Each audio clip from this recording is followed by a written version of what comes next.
Kuko ni Angelica Panganiban sa kanyang kasal, marumi raw ayon sa mga netizens. December 31, 2023, naganap nga ang pag-iisang dibdib ng kapamilya actress na si Angelica Panganiban at ng kanyang Australian-Filipino husband na businessman na si Greg Homan. Nangyari nga ang palitan ng I-dos ni Angelica at Greg sa California, USA. Simple at intimate lamang ang all-white theme wedding ng dalawa na kung saan dinaluhan nga ito ng mga kapamilya at malalapit na kaibigan. Kabilang nga na present sa kasal ni Angelica Panganiban ang kanyang best friend sa showbiz na si Kim Chiu at si Bella Padilla. Sa kanyang Instagram post, sunod-sunod naman nga i-flex ni Angelica Panganiban ang kasal nila ng kanyang asawang si Greg Homan. Sa isang larawan, ibinida pa nga ni Angelica ang kanyang wedding ring. Ngunit, bukod nga sa napakagandang diamond wedding ring ni Angelica Panganiban, ay mas naging kapansin-pansin sa mga netizens ang kulay nga ng kuko nito.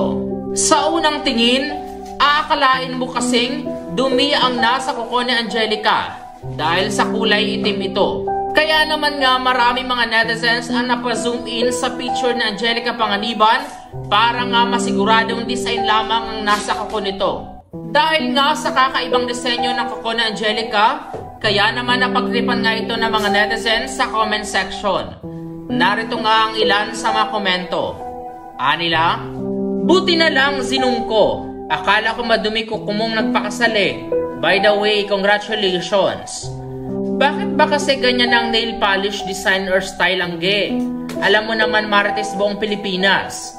Napazoom kaming lahat. Hahaha. Hangge, my G. Sorry napazoom din ako. Yay, my heart is so happy. Congratulations lovebirds. Hahaha. Napazoom din ako para may lupa-lupa. Sa dami-dami naman kasi ng nail design, sa kasal mo pa yan napili ang ge. Congratulations, ang saya-saya. Super happy for you. Mas umagaw na atensyon ang kuko kesa sa singsing. Matatandaan na isinapubliko nga ni Angelica Panganiban at Greg Homan ang kanilang relasyon noong January 1, 2021. May 2022 naman nang ma-engage nga ang dalawa. September 20, 2022 naman nga, isinilang nga ni Angelica Panganiban ang kanilang panganay ni Greg na si Amila.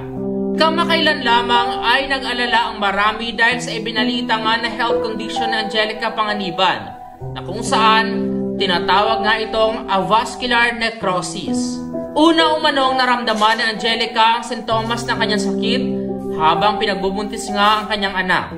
Ngunit, tumindi nga ang pananakit ng kanyang balakang na dumating nga sa puntong halos hindi na nga siya makalakad.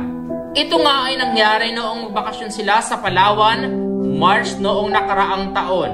Lingid nga sa kalaman ng marami na ang sakit nga ni Angelica Panganiban ay may kinalaman nga sa sakit sa buto, na kung saan kulang nga ang supply ng dugo at hangin sa buto ng isang tao. Ito ang dahilan kung bakit namamatay ang bone tissue sa pagitan nga ng mga buto o joints. Nilinaw naman nga ni Angelica Panganiban na wala nang dapat ipag-alala pa ang kanyang mga tagahanga dahil nasa road to recovery na siya dahil may sinasagawa na nga siyang treatment.